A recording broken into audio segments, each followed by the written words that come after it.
What's the opposite of being gullible? Most people would say being skeptical.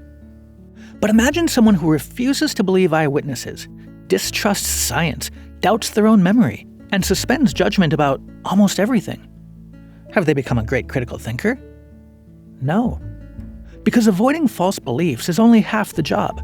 The other half is accepting true ones.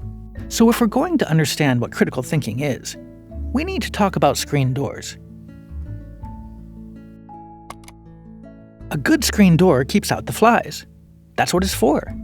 But again, that's only half the story. A good screen door also lets in the fresh air.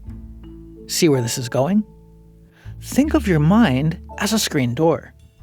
As you develop your thinking, you gradually improve the screen that filters what gets in.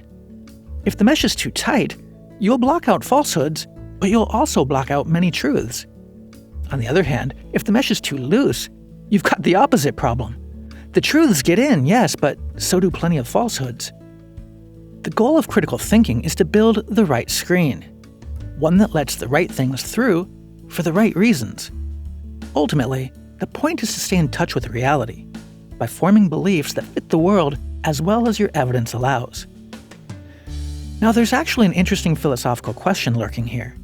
Since none of us will ever develop a perfect screen, is it better to err on the side of making the screen a little too tight or a little too loose? What's worse, believing things you shouldn't or failing to believe things you should? That's a question for another day. Back to critical thinking. The word critical is right there in the name. So it's easy to think it's mainly about becoming harder to convince. But when it comes to improving our thinking, the path forward is probably a little different for all of us. Some of us need to tighten the screen. We're too careless in our mental habits, and falsehoods slip through far too easily.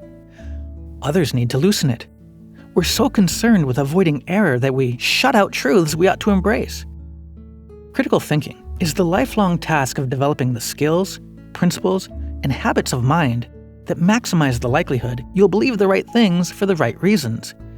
So what are those skills, principles, and habits? That's exactly what this channel is about.